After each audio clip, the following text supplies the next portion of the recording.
This interview is being conducted on July 22nd, 2008, with John Bantjes of Byron Center, Michigan. My name is Deb Moore. I am with the Grand Valley State University Veterans History Project. We are speaking at the Byron Center Historical Museum in Byron Center, Michigan. Thanks for coming today, John. We appreciate it. Why don't you tell us a little bit about your early life and background to get started? Where you were born?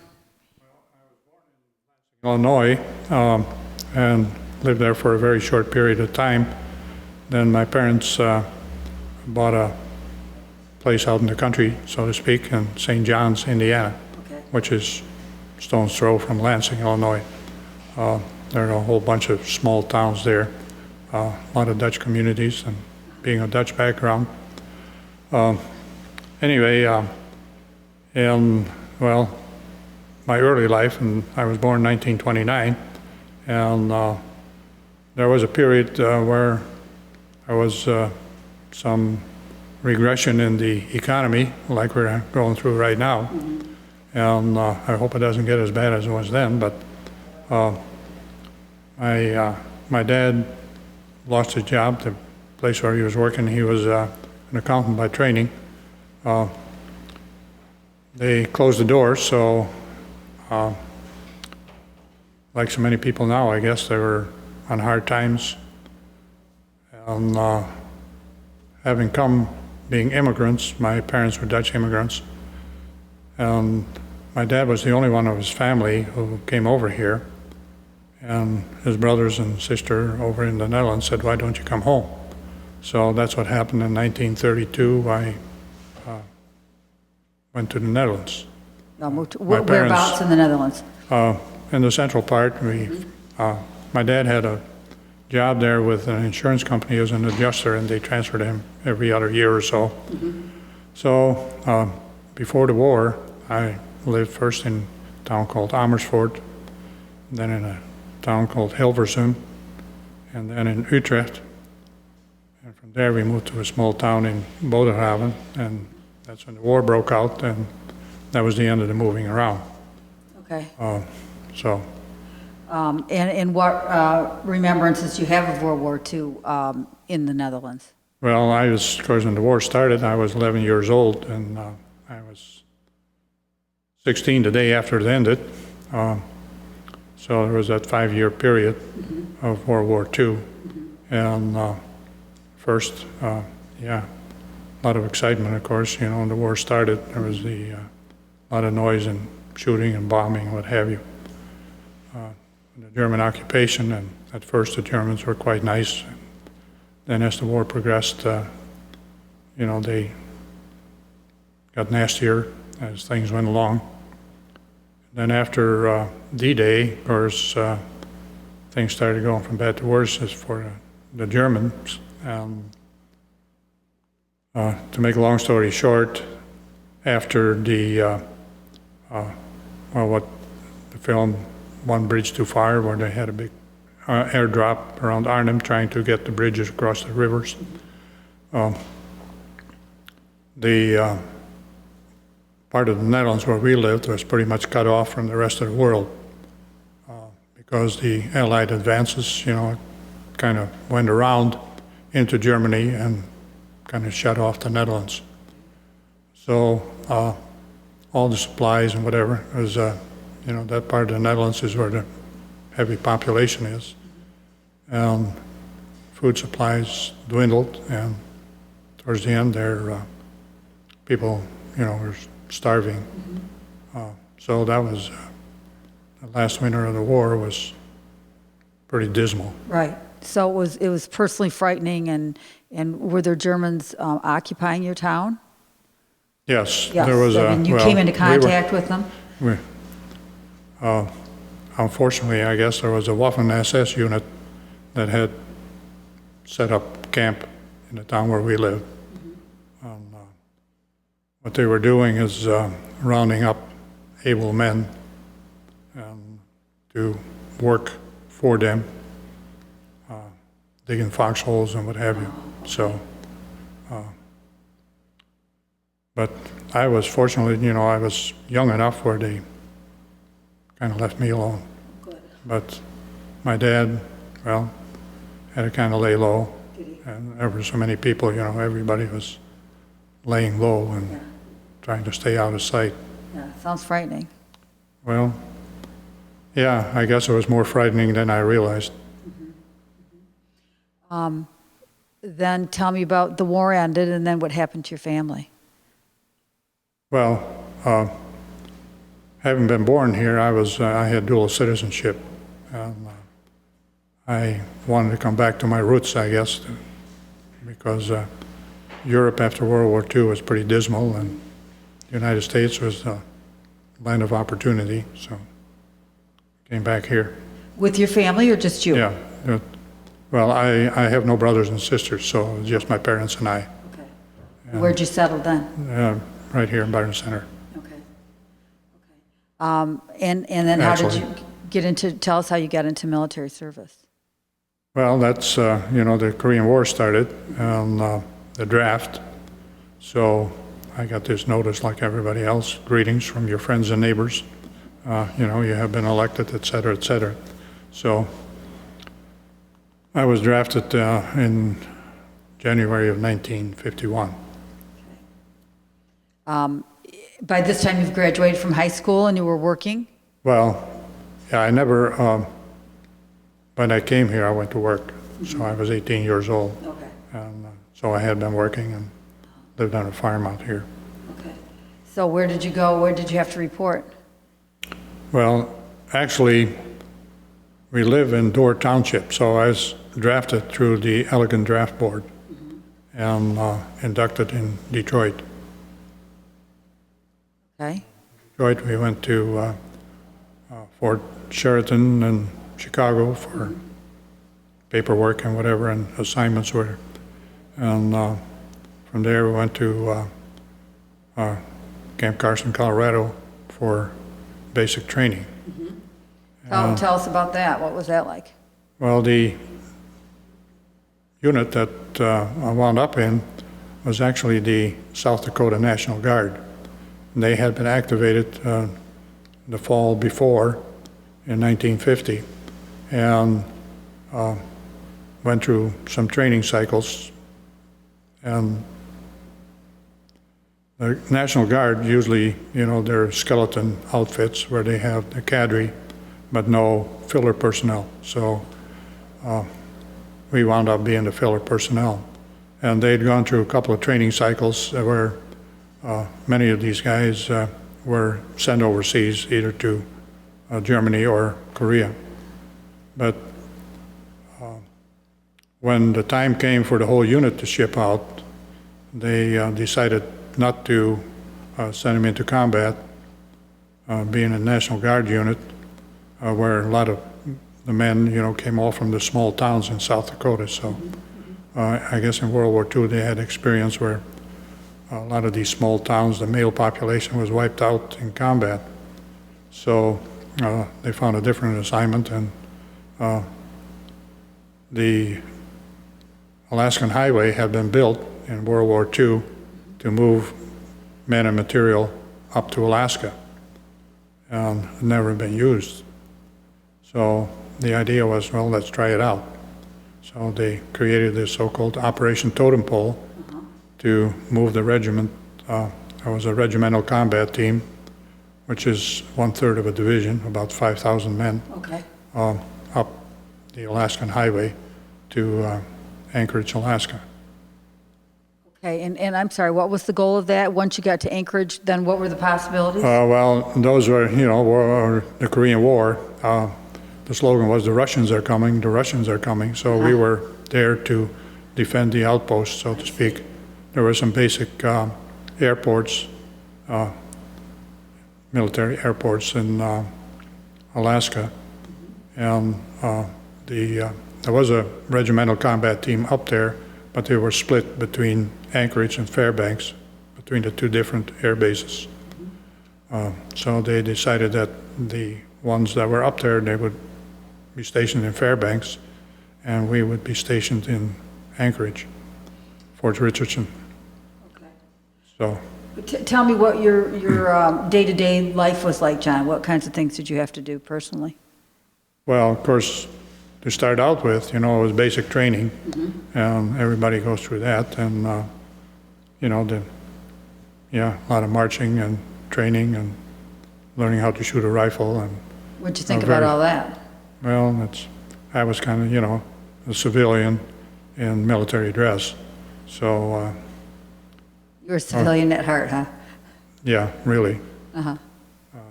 The only reason to be there was hope to get out, go back to normal life. Right. So basic training is, the same as everybody else, only then we went through a couple of cycles of what they call advanced basic. We were actually in basic training from January through July, and then went on this trek up to Alaska. And first, of course, the trip by troop train to Seattle, and then by ship to Haines, Alaska. And Haines is in the panhandle part of Alaska. And there's a road they call the Haines Cutoff, which goes from the port of Haines to the Alaskan Highway, a few hundred miles north of Whitehorse, connects. So that's the way we went. And the way they had it set up was kind of a shuttle system where, being an infantry unit, you're walking most of the time. And they had trucks, but not enough trucks for everybody to ride in. So half the regiment would start out walking, and the other half would be on the trucks. And they'd take them about, maybe 10, 15 miles from the destination and drop them off and double back and pick up the walkers. And so then you'd shuttle back and forth. And that way they could cover about 100 miles a day. And I didn't know that till much later when I took a vacation going back up, retracing the steps. But when they built the Alaskan Highway, they set up camps, construction camps about 100 miles apart, and they worked towards each other, So they had these sites about 100 miles apart that had been construction sites. And if you get, a regiment, which the whole regiment would be 5,000, but the ones that are actually walking, you might say the infantry part is maybe 3,000. So you need a large area to bivouac overnight. So they use these old construction sites, which were cleared areas along the highway. Most of the Alaskan Highway goes to territory that's pretty much wilderness, you might say. So that's the way we went till we got to, about Glen Ellen in Alaska. And then the operation became what they call tactical. So it was kind of a simulated war type situation. Okay, so you had reached your destination. Well, we hadn't reached our destination. Our destination was Fort Richardson. Okay, and And that we was were even maybe farther. 150, 200 miles away from Fort Richardson Okay, when we met the quote-unquote enemy. okay, And then, things slowed down considerably. Where we didn't cover 100 miles a day anymore, maybe one day 10 miles, another day a few more. But so you must have been in pretty good shape by then. well, after running up and down the hills in Colorado for 6 months, we were in pretty good shape, yeah. Okay, so you said you went there and then you changed to a tactical, is that the word you said? A tactical unit, what was your job then? Well, the job was, I was a rifleman in what they call a rifle squad. So it would be a simulated combat situation. And you'd almost have to be in the Army in order to find out, what those things are about. But they simulate war-type situations and go through that kind of a training. Right. So. Did you ever get any R&R or on Liberty or any breaks during this time? You mean the time that we spent up in Alaska? I was up there for 18 months almost. There were, most of the time I was either more training exercises. We'd spend a lot of time out in bivouacs, camping out, especially in the wintertime. In the summertime, we were kind of on standby for fighting forest fires, but that was sporadic. Ever happened? Well, it happened once or twice, but, nothing drastic. But for the main part, it was just routine Army life, you might say. Training and exercises and guard duty. For 8 hours a day or 12 hours a day? Well, you're in the Army 24 hours a day, so you never know when they'd have what they call alerts, So these would be simulated attacks. And like I say, we were up there to protect the so-called, the Army air bases. And they'd have an alert, saying, well, now the Russians are coming or whatever. So we have to go out there and set up a defense perimeter around that air base. And more likely than not, they'd have these alerts in the middle of the night. So during the summertime, of course, you have 24-hour daylight, but in the wintertime, it's almost 24-hour darkness. We'd go out on night exercises at 2 o'clock in the afternoon and be back by midnight. But during the summertime, there'd be no night exercises because of daylight all the time. But as far as R&R, they would, we'd go fishing every once in a while. The Army would, on a weekend, let us have one of the Army trucks, they call it a deuce and a half, and we go down the Kenai Peninsula, which now is kind of a tourist trap. But at that time, you needed an Army deuce and a half in order to get in there, because the road was being built, so the last parts would be non-existent. It would be just a trail going in. And our favorite spot was it's the confluence of the two rivers. There's the Russian River and the Kenai River come together, and this was quote-unquote world-class fishing. And there was a lodge there where people pay big bucks, to spend a week or whatever to fish, and there may be half a dozen people there fishing, and come in there with a truckload of, GIs, dozen and a half. It'd be a mob scene, and that was a beautiful area, really. When I went back there, it was 1993. Went back to the same place, and where we used to camp out in the woods now was a parking lot with maybe 200-300 RVs, and the old lodge was still there. But there's what they call combat fishing now, where people stand elbow to elbow, casting lines out in the water and snagging each other.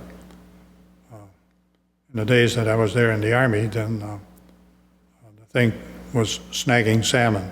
They had big grapple hooks and snag salmon, because salmon come up the rivers to spawn, and they still do, but now it's fly fishing.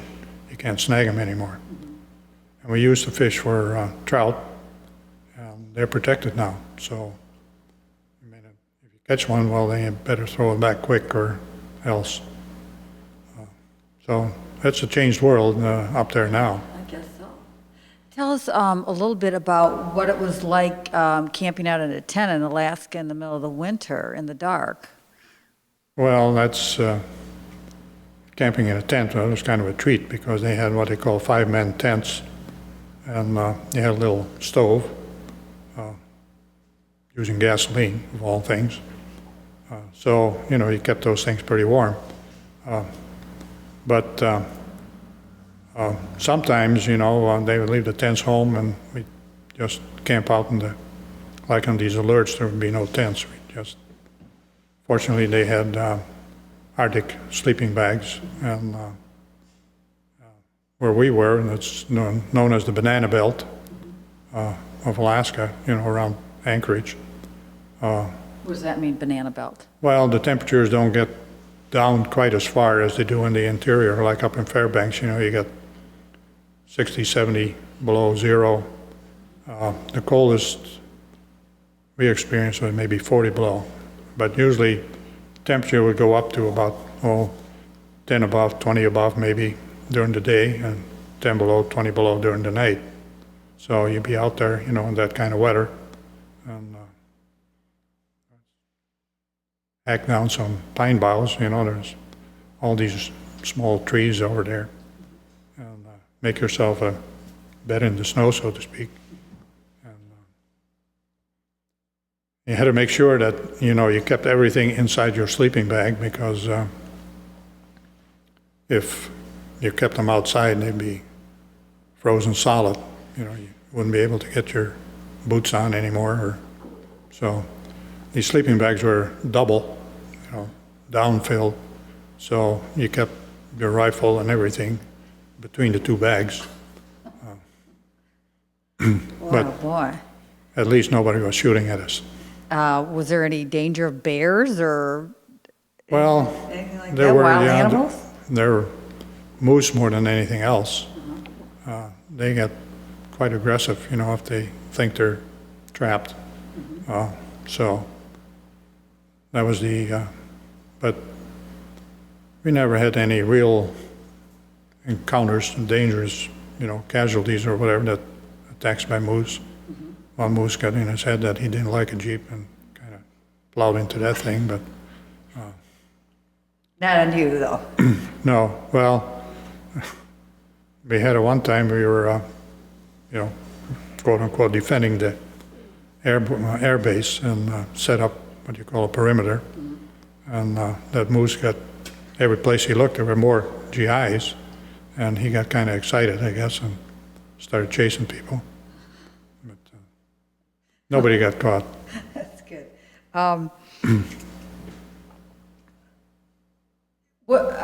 So what did you do in your free time, besides, unless you went fishing? Did you normally play cards, or were there any other diversions? Yeah, that's besides the fishing? free time. They didn't give us too much free time. Usually, if you weren't working in the kitchen on KP, you would be out on guard duty, or else out in the field in bivouac. So the free time, usually on weekends, you'd have the weekend off.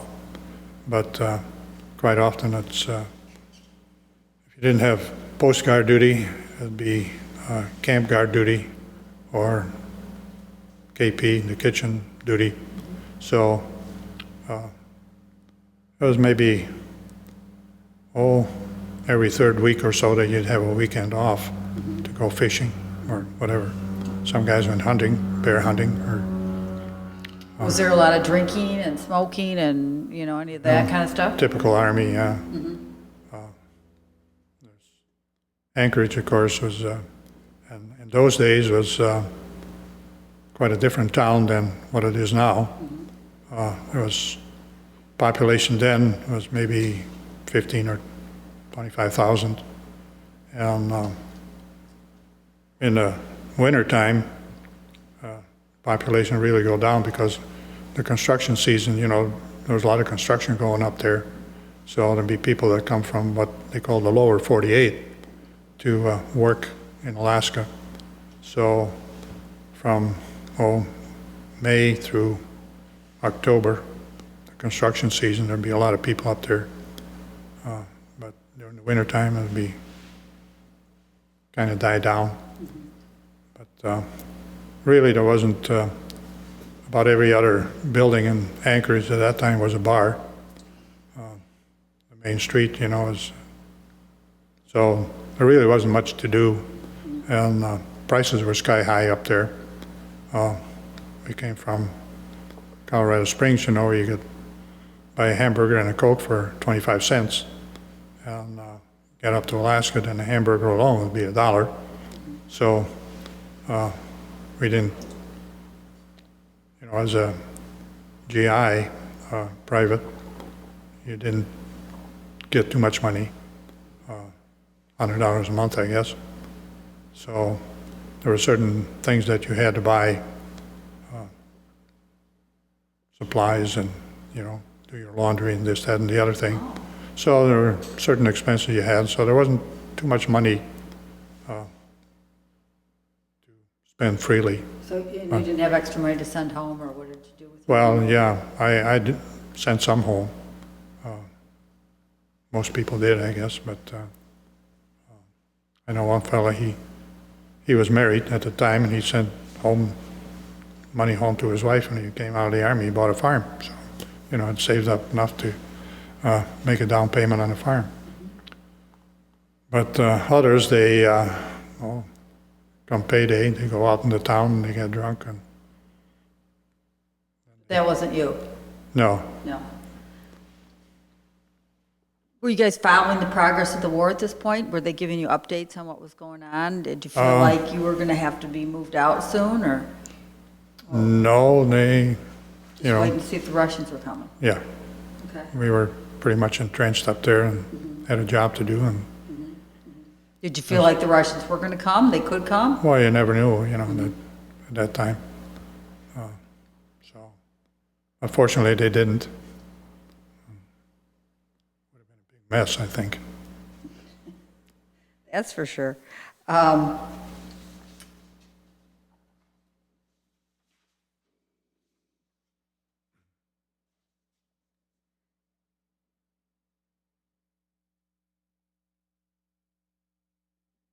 Stayed there, so you were in the service a total of 2 years, John. Yeah, just a little bit short of 2 years. So I went in January, and out of the kindness of their hearts, they wanted to get us home by Christmas. That was nice. So I was in 23 months, I guess. Okay. So how did the whole discharge process work? Well, of course, first you had to come back from Alaska and get back on a boat, and we happened to hit the tail end of a typhoon, so that wasn't a pleasant ride at all. And there was a troop ship, well, of sorts, but it had a lot of what they call dependents, families who were coming back, because a lot of guys were married and they had their families up there. Oh, really? Okay. And so there were men, women, and children on board that ship. And there was an outbreak of chicken pox, and I'd never had the chicken pox. So when we came back to San Francisco, the first thing, well, we're going to quarantine the whole business because of, the chicken pox. And then they said, well, we really wanted to get you home by Christmas, so we'll forego that and let you go. So I was discharged out of Fort Custer in Battle Creek. So I've been so seasick on the way home. They wanted to put us on a plane. I said, times before I'd been on a plane, I'd gotten air sick. So there's no way I'm going to get on a plane, be sick all over again. But finally, my buddies, talked me, why go for that long train ride and you won't get out by Christmas? And so, but I guess that seasickness kind of conditioned me, and plane ride was a piece of cake. Oh, good. So the Army got you as far as Battle Creek? Yeah, and then you have to go through the discharge process, and it takes about a week or so of paperwork. And Up with an honorable discharge after 23 months of service. Do you think there were any lasting effects of your service time on you? Or what were the effects of your service time? well, the effects, you make friends, so you have lasting friendships. And I guess everybody goes home and starts a life and, raises a family and whatever. And then after a while, you slow down a little bit and get together with your old Army buddies, and they started having reunions back in the late 80s, I guess. Excuse me. So I've been going to those. They have it every other year. Seeing it's the South Dakota National Guard, the reunions are always in South Dakota somewhere. And there's one coming up this September in Sioux Falls, South Dakota. How many people will be there? Well, the last time there were still about 300, I guess.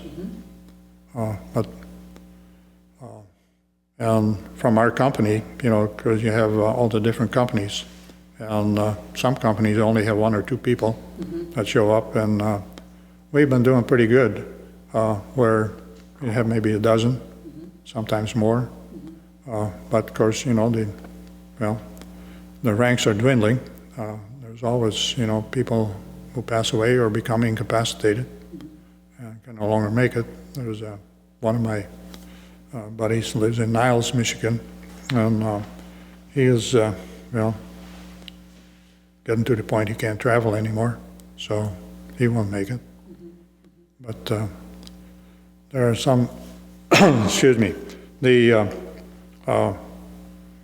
people that wound up in the South Dakota National Guard came from mainly certain regions, and there were quite a few guys from Michigan, there were quite a few from Wisconsin, and there were quite a few from Minnesota, and other states in the Midwest. But I think those were probably the bigger contingents. So there are quite a number of us from Michigan that wind up going back there.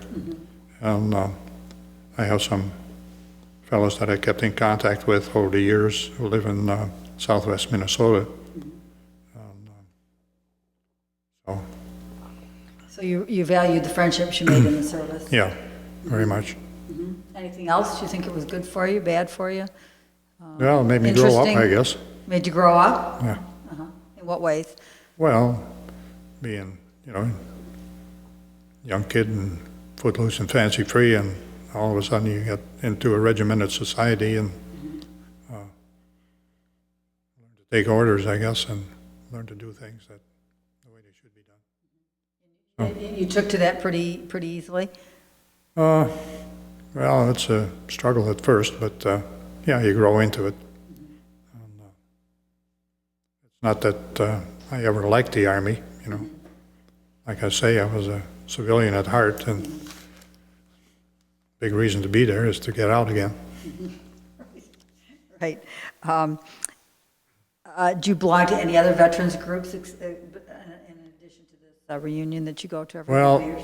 Yeah, I joined on. This friend of mine in Niles told me one, a number of years ago. He said, "Yeah," he said, "I went to a reunion." I said, "Well, how did you find out about it?" Well, he said, "I read it in the Legion magazine." He said, "Don't you belong to the Legion?" I said, "No." "Well, you better join." So I joined the Legion. So then first, you're put in a pool or whatever, and then next thing they say, well, you ought to join the local Legion. So I belong to the Door Legion. And then, of course, the next thing you know, I get a phone call, and we need help at the Legion Hall. We have these fundraisers and this, that, and the other thing, and honor guard, and so I become involved in that. Have you enjoyed that? Yeah, it's a different experience again. And of course, they're all veterans, you might say. And a few World War II veterans, but most of them are Korean War. The World War II veterans are becoming few and far between. And, same with the Korean War veterans, Have you had to avail yourself of any services from the government? No. The GI Bill helped me out a little bit when I... Yeah, what'd you do with that? Well, just before I went in the Army, I started a tool and die apprenticeship. And then, of course, there's, related instructions, they call it. You can go to junior college or community college now for so-called related instructions. And seeing a GI Bill was set up to help pay tuition and all that. So So you took advantage of Took that? advantage of that. Okay. And so what did you end up with, is the tool and die certification or whatever? Yeah. Okay. Yeah, after it's a 4-year apprenticeship, and then you become quote-unquote a journeyman. So the GI Bill paid for all that? Or the classes? No, they paid for part of it. Because in an apprenticeship, you're paid while you're learning, but you start out at half pay, so to speak. So then the GI Bill would pick up part of the difference. And then, of course, as you progress through the program, then you get pay raises, and then the GI Bill money drops off. So how would you say you transitioned back to civilian life? Quite easily. No problem? No Sounds problem. like it. No problem for me. I know you got to leave pretty soon. Is there anything else you want to say about your experiences in the Army that we haven't covered? No, I don't think so. Like I say, it was a good learning experience. Great. Well, thanks for doing this. We appreciate it. You're welcome.